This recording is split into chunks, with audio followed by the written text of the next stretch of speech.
quien ganó la mayoría de los votos en el género de mujer es magistrada, la magistrada Claudia Valle Aguilasocho. Me trabé porque estaba buscando el cómputo del 4 millones, ¿qué? 4.203.694 votos.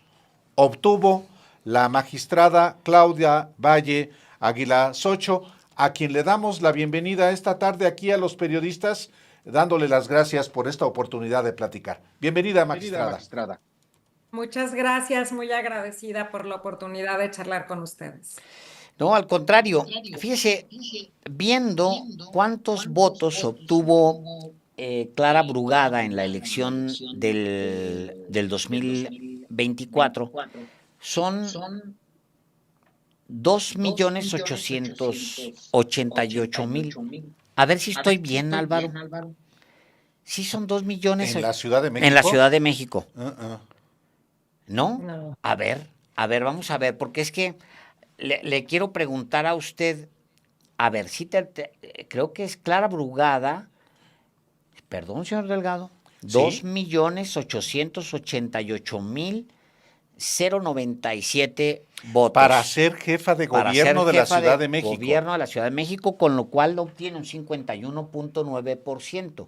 Usted obtiene El 4 millones 203.694. No es algo menor llegar a un cargo por primera vez, ser magistrada electa directamente por la gente con esa cantidad de votos. Pero hay quien dice que esta elección pues fue un fiasco y que por lo tanto ustedes, los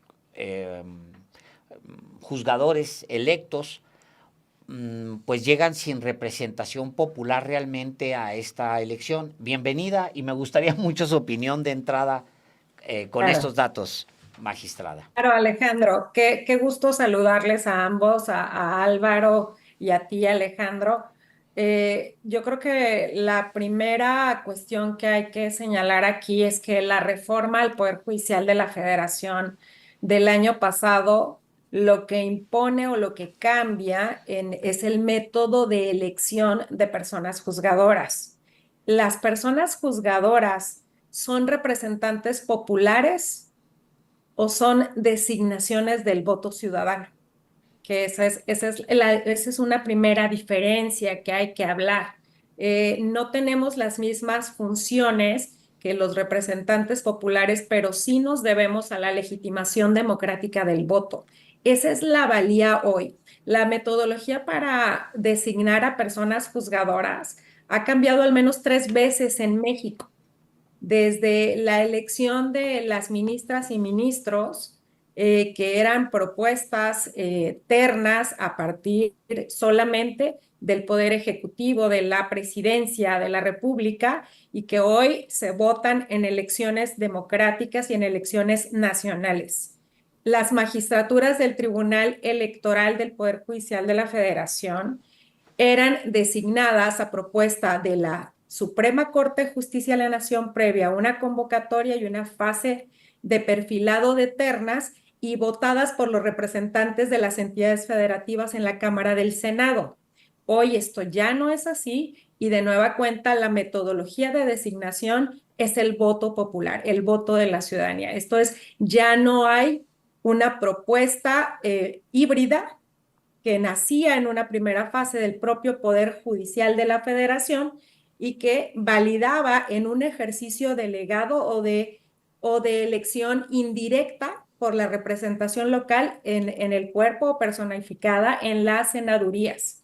Hoy es elección directa de las y los ciudadanos en México, y las juezas y los jueces y los magistrados de circuito habían sido electos primero de manera discrecional por el Pleno de la Corte, estoy hablando antes de la creación del Consejo de la Judicatura Federal, y después con la creación de la carrera judicial y del Consejo de la Judicatura Federal mediante convocatorias de concursos cerrados generalmente de elección, en los cuales se hacía un examen por un instituto de la Judicatura Federal, por su escuela de capacitación y validado en diferentes etapas. Hoy esto cambia y todas estas personas juzgadoras de todos los niveles, desde la magistratura, desde las magistraturas electorales y desde la Judicatura Federal de Jueces y de Magistrados, se decide por una sola vía, por la mayoría del voto ciudadano en una elección abierta.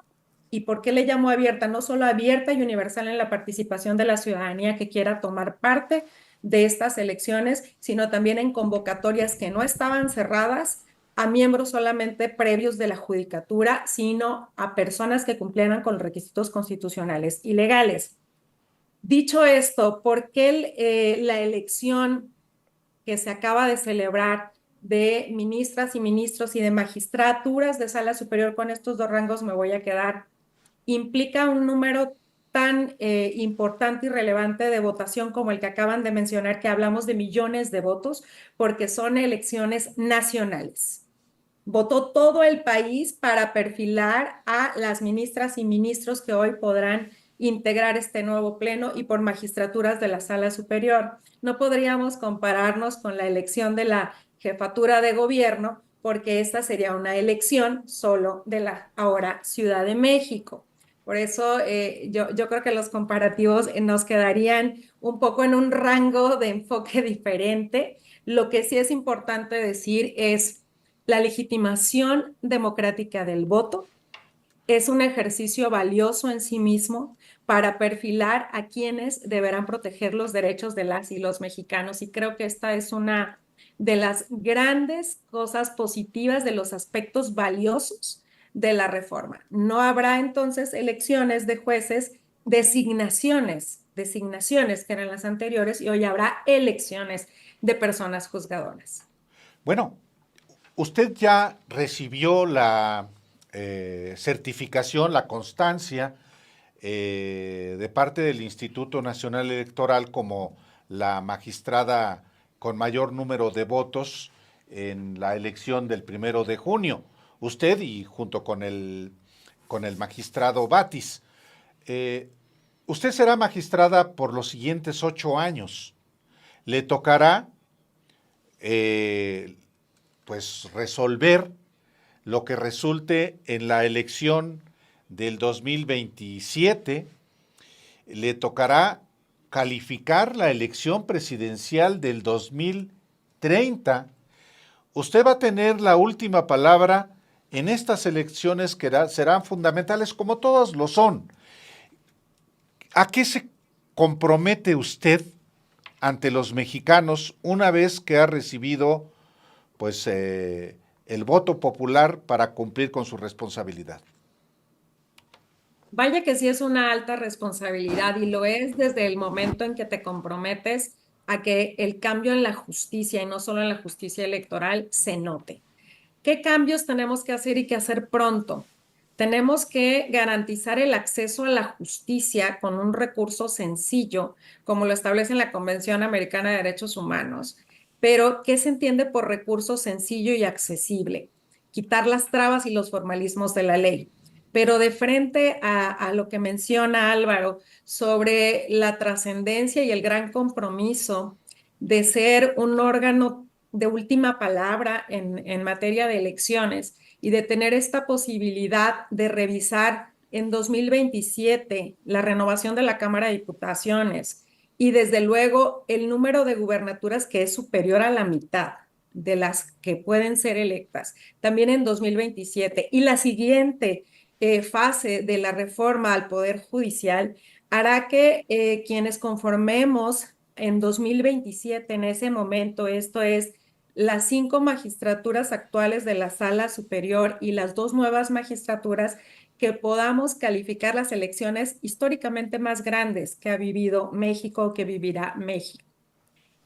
Resolver elecciones presidenciales es un alto honor y es un alto compromiso, porque el órgano de justicia que le tiene que asegurar a cada ciudadano y a cada ciudadana que en México el voto y solo el voto mayoritario define quién habrá de ocupar ese sitial es de la mayor relevancia y del mayor compromiso. Tenemos que construir confianza en la ciudadanía. Construir confianza en la ciudadanía en un tribunal que decide elecciones nos lleva a poder comunicar de mejor manera los argumentos que están en la Constitución y en la ley, a colocarlos en un plano primero de conocimiento y después de comprensión. Creo que hasta hoy, en todos los tribunales, porque aplicamos el derecho y el derecho se basa muchísimo en cuestiones técnicas, Sí. tenemos que traducir las cuestiones técnicas a la base más de la lógica del derecho, de la aplicación del derecho y también de algo que es el complemento de la función de un juez.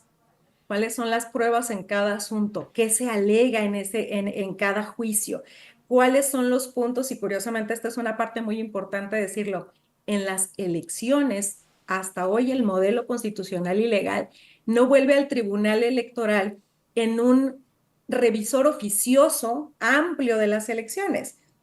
Los tribunales no podemos traer a juicio cuestiones que no aleguen las partes, esto es, la candidatura o los partidos ganadores y los no ganadores son quienes plantean en un juicio las cuestiones para examinar y el poner sobre la mesa con claridad de qué se duele quien perdió y por qué el que ganó puede sostener un triunfo. Esa va a ser la gran virtud de comunicación de las resoluciones de un tribunal que decide sobre la política, pero aplicando el derecho y que se conforma por jueces y no por políticos. Ese es uno de los grandes retos porque México necesita, primero, tener certeza del compromiso de honestidad y de integridad de sus tribunales y de quienes lo integran. Y segundo, entender las razones por las cuales una decisión macro para ellas y para ellos, como es definir quiénes ocupan los primeros sitios en los gobiernos locales, estatales y nacionales, se conozca por qué ese triunfo es legítimo. Tenemos que erradicar la desconfianza y tenemos que sostener con razones la legitimación de los triunfos. Esto también legitima la función de los tribunales. Esa va a ser nuestra tarea en términos generales, entre muchas otras. Déjeme le pregunto, magistrada, porque incluso lo están preguntando mucho en el chat aquí mismo del programa, y ya había usted seguramente leído estos señalamientos de Andrés García Reper, abogado electoral, también representante de Morena, representante electoral de Morena.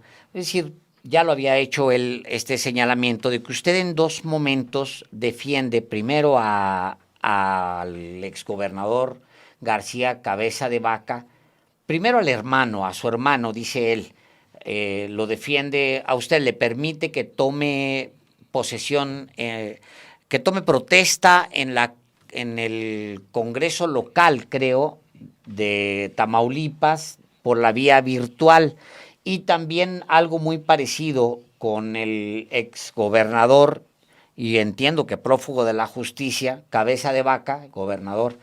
¿Qué responde usted a esos señalamientos, magistrada? Alejandro, qué bueno que en este momento usted me pregunta sobre estas versiones que yo en campaña decidí no confrontar, porque no quería ser tema central de campaña, un posicionamiento de un conflicto de la política local, que yo soy muy respetuosa como jueza, desde luego, de cómo las fuerzas políticas en los estados desde luego tienen confrontaciones.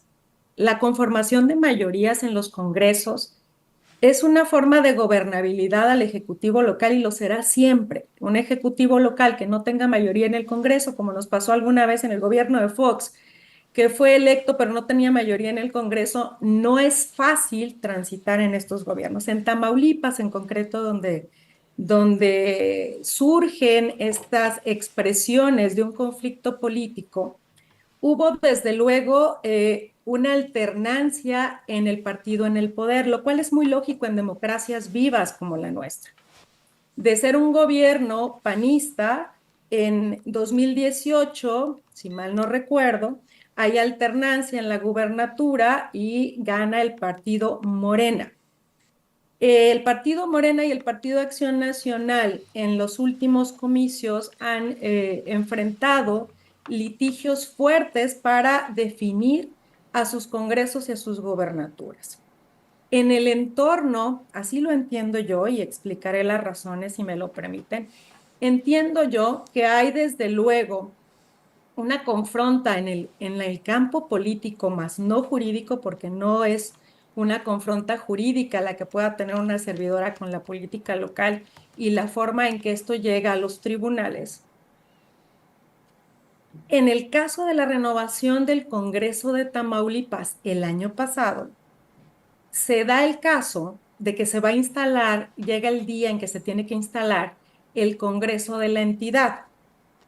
Las diputaciones electas, que es el caso, las diputaciones electas se tienen que acreditar ante la comisión de instalación de ese Congreso como candidaturas electas y generalmente van y se presentan con una credencial de elector y dicen, yo soy el diputado o la diputada electa, vengo por mi acreditación, por mi credencial para que el día de la toma de posesión y la instalación ingrese a la sesión solemne. En este caso ocurre en el ámbito del Congreso de Tamaulipas que una de las diputaciones electas, Ismael García Cabeza de Vaca, presenta un escrito ante esta comisión de instalación presidida por un expanista, ahora morenista, y le dice, quiero acreditarme, pero tengo COVID. Ya no estábamos en pandemia. Durante la pandemia fue muy usual que los congresos sesionaran por Zoom para evitar contagios o porque cursábamos inclusive por una etapa de franco encierro al inicio. Tengo COVID, no puedo acreditarme y no puedo ir a la sesión y te pido que me puedas tomar protesta por Zoom porque tengo COVID y oferta una receta de un médico, donde habla que tiene síntomas y le instruye el médico practicarse exámenes de laboratorios para descartar o confirmar el diagnóstico. ¿Ok? Ante esto, la propia comisión instaladora del Congreso le contesta a este diputado electo, usted refiere que no puede venir y que solicita que se le tome protesta por Zoom porque dice que tiene esta enfermedad. La receta que usted presenta es un documento insuficiente. ¿Puede usted enviar exámenes de laboratorios donde se confirme que usted padece esta enfermedad? O bien, en su caso, venir al Congreso y aquí hacérsele los exámenes. Esto es un oficio que consta en el expediente. Esto es, ¿quién da la pauta de que se pruebe con laboratorios la enfermedad? El presidente de la comisión instaladora del Congreso del Estado de Tamaulipas. No le da una negativa en ese momento, le da una opción. ¿Hay algunas otras razones que le pide para que pueda tomar o considerarse su petición?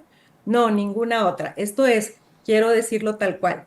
En ese oficio se le condiciona por una condición de salud o por una situación de salud a que pueda considerarse viable o no la solicitud que hace. No hay ninguna mención de suspensión de derechos político-electorales por tener una orden de aprehensión. No hay ninguna mención que la persona, que el diputado electo, Ismael Cabeza de Vaca, esté fuera del territorio nacional. Esta es una actuación obrante en el expediente que recibe la Sala Monterrey, porque ¿qué pasa contra esa respuesta? El diputado electo recurre y dice, el Congreso se va a instalar, faltaba un día o dos, el Congreso se va a instalar y requiero que se me dé respuesta. Para mí esto es una negativa. Y con su demanda se presentan los informes del Congreso donde nos remite el oficio en donde le da esta opción. Por favor, esta receta médica no es suficiente si usted exhibe exámenes de laboratorio o bien y le facilitamos que venga y se los tome aquí, podremos considerar su solicitud. Ante la premura o bajo la condición de logística de sus propios litigios, presenta ante la Sala Regional Monterrey exámenes de laboratorios a su nombre con un resultado positivo a COVID. Considerando precedentes respecto de la armonización del derecho a que se tome protesta una vez que ha sido electo el día de la instalación y se armonice con el derecho a la salud del resto de las diputaciones, esta sala regional lo que valoró fue una cuestión de hecho y no de derecho. ¿Estaba o no acreditado que tenía la enfermedad? Ninguna otra cuestión. No estaba previsto si estaba en el extranjero, como en algunas entrevistas que yo respeto mucho, las motivaciones que pudo haber tenido el abogado entonces que trabajaba, entiendo, en el litigio del Congreso o era representante del partido político. Nunca se puso sobre la mesa en este tribunal. No obra en el expediente ninguna otra causa más que la falta de acreditación por laboratorios. Al darse la acreditación por laboratorios, lo procedente era, Congreso, tómale protesta como te lo solicitó porque no puede acudir. Esa es una resolución, además, que no se toma por una sola magistratura, se toma por el colegiado. Por las 3 magistraturas que integran la Sala Regional Monterrey se tomó esta decisión, que vuelvo a decir, fue valorar una cuestión de hecho y no una falta de derecho para ser electo o para incluirse en esta toma de posesión, que estaba próxima a vencer. Siempre que las fechas de toma de posesión de los congresos están próximas a vencer, los tribunales electorales tenemos un deadline o fecha límite para resolver los litigios que se presenten en los juicios. Es hasta antes de la fecha de toma de posesión, porque el derecho a ser electo se completa con que tomes posesión e inicies el ejercicio del cargo. Esta resolución no tiene ningún sesgo ni ninguna cuestión de omisión de ningún otro aspecto más que el único aspecto planteado que fue este. Voy a la segunda parte. Por cierto, debo decir que esta resolución se impugnó ante Sala Superior y Sala Superior desechó el recurso porque no vio elementos ni de interpretación constitucional ni de ningún otro aspecto que tuviera que analizar de fondo. Por eso quedó firme esta resolución de la Sala Monterrey, tomada por unanimidad de votos de las 3 magistraturas que la integramos. No es una decisión única de tu servidora. Después en la campaña se dijo, y no lo tomo a la ligera, que una servidora había otorgado amparos o había liberado a el exgobernador García Cabeza de Vaca, ya no al diputado electo, sino a su hermano, Francisco Javier García Cabeza de Vaca. Me estaba confundiendo el nombre y no quería equivocarme. Nunca esta sala regional, desde el 2016, 17 de marzo de 2016 que fui electa, nunca hemos resuelto ningún asunto de ningún tipo de recurso o juicio de el exgobernador Cabeza de Vaca. Hay una certificación que yo ofrecí cuando empezaron a hablar de este tema, que comentaba ante los comentarios de Astillero, retomando un noticiario, una periodista local de Tamaulipas, que también respeto mucho la libertad de expresión. La ética de la veracidad de la información es responsabilidad de cada comunicador.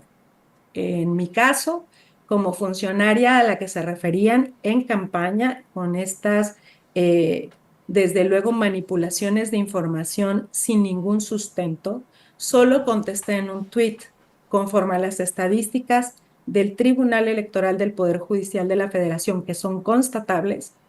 Nunca he resuelto ningún juicio o recurso electoral porque no soy jueza penal, no soy jueza de amparo.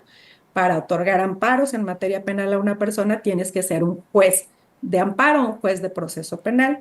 No hay ningún asunto respecto a esta persona que yo haya resuelto. Tengo una Entonces nada constancia. más.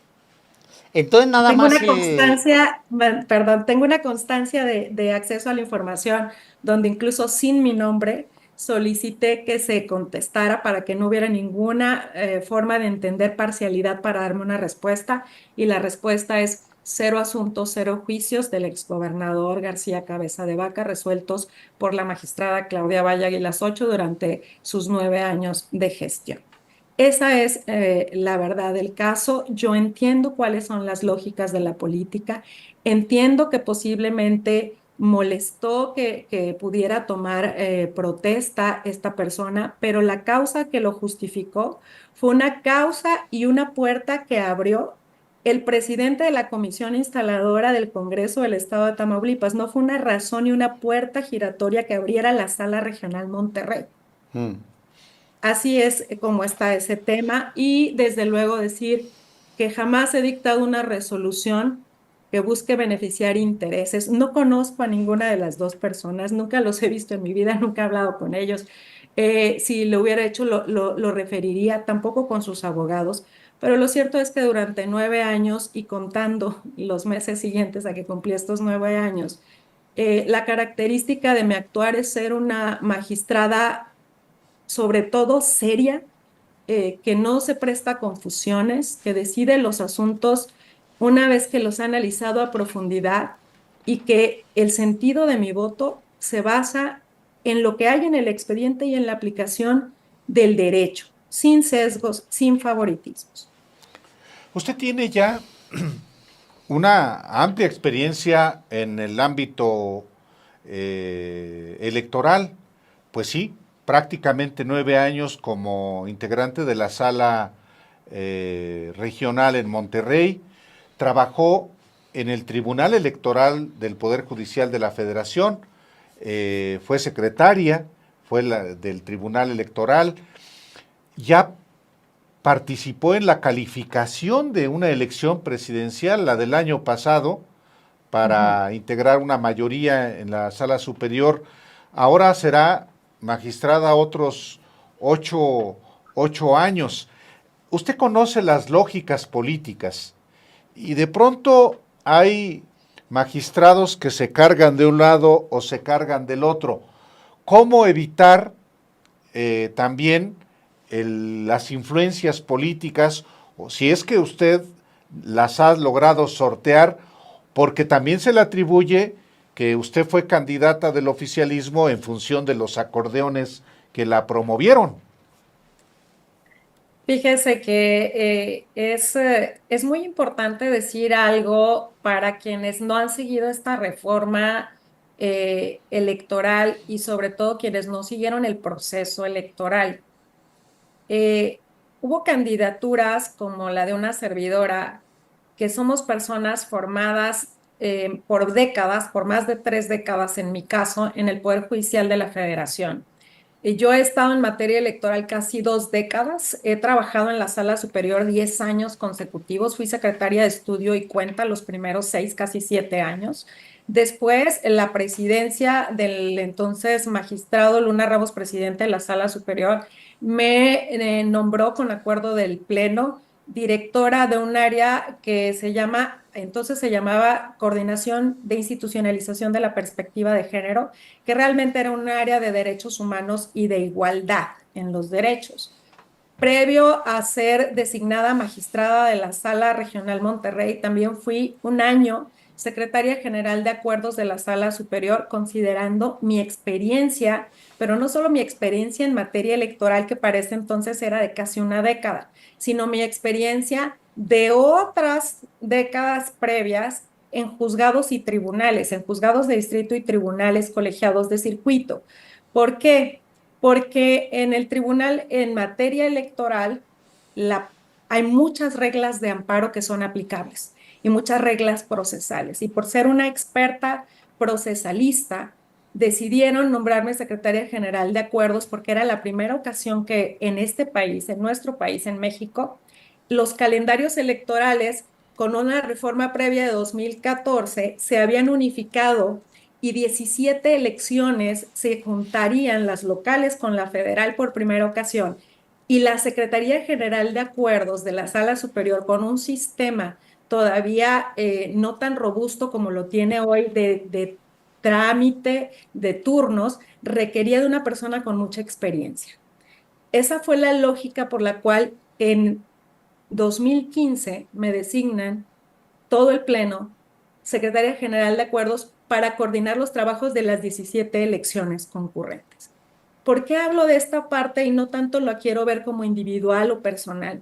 Porque personas con mi perfil, de estar formadas la por invitación y delegadas quiero hacerle un del Poder regalo, Judicial de la porque Federación, vamos a tener el próximo año. decidimos inscribirnos a esta convocatoria de la reforma judicial porque considerábamos que teníamos toda esa experiencia que aportar a un nuevo poder judicial que exige la ciudadanía sea un mejor poder judicial, pero con una especial protección de los derechos de las personas, dejando los formalismos y los trámites, porque cuando conoces el funcionamiento del Poder Judicial y sabes cuáles son sus debilidades y cuáles son sus fortalezas, atajas las debilidades y las vuelves unas fortalezas. Por eso nos inscribimos. En este escenario, estos perfiles no resultamos al vapor ni surgimos de la nada. Traemos una historia ya de décadas en esta escuela. Lo que teníamos que hacer conforme a la campaña era mostrar precisamente por qué como perfiles conocedores del sistema de justicia podíamos aportar al cambio desde el conocimiento de lo que ya existía y la necesidad de lo que debe darse. Decir que los acordeones o las listas, que hay muchas, yo guardé unos screenshots que vi en algunas publicaciones de redes, déjenme decirles donde yo no aparecía. De hecho, no aparecía ninguno de los ganadores, con lo cual la tesis de que hay una sola lista y que solo esas personas ganaron, le voy a hablar como electoralista. Si los acordeones fuesen determinantes para el resultado, las demás candidaturas no tendrían votos, no existirían siquiera. Y no es así. No es así. Yo veía con mucho gusto y con mucho orgullo a las 6 candidatas mujeres a la sala superior con unas votaciones altísimas, es más altas que los hombres, más competitivas que los hombres.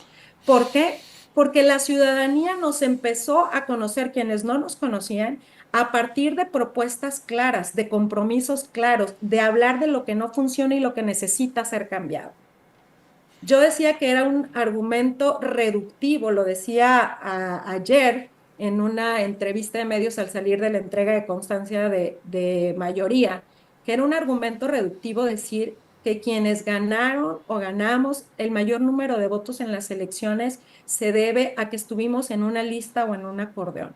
Sería negar dos aspectos primordiales de las elecciones y que ocurrieron en esta elección y que van a marcar cambios de cómo la ciudadanía elige a sus representantes. La ciudadanía esta vez no solo nos presentamos ante ellos de manera directa, fuimos y hablamos con ellas y con ellos. Nos cuestionaron por qué era importante la función del tribunal, nos cuestionaron la falta de confianza que tiene la ciudadanía en todos sus jueces. Nos comprometimos a cambiar de fondo lo que debe ser cambiado. La ciudadanía tenía la posibilidad de hablarnos por teléfono y preguntarnos, ¿me puede usted decir por qué debo votar por usted? Porque vi su perfil en las plataformas, porque me ha aparecido en redes y quiero saber más de sus propuestas, usted a qué se compromete. Esto sin duda es un ejercicio inédito Claro. que de suyo saca a quienes trabajábamos en los juzgados y tribunales de estar solamente en contacto con un expediente y con unas hojas Pues, para darnos cuenta que no estamos calificados como una justicia de primera y que al no estar calificados como una justicia de primera, el reto es mayúsculo. No pues podemos que decir que las listas definieron a los ganadores. Sería negar la capacidad de la ciudadanía de elegir y segundo, sería negar la calidad de las candidaturas porque existe mucha calidad en las candidaturas. le resta un reto formidable darle, pues sí, ser la, usted y una persona más, un magistrado más, ser los primeros en ser electos para la Sala Superior del Tribunal Electoral del Poder Judicial de la Federación. Pues es un reto increíblemente pues grande de cara a la ciudadanía. Claudia Valle Aguilasocho, muchísimas gracias por la posibilidad de conversar aquí.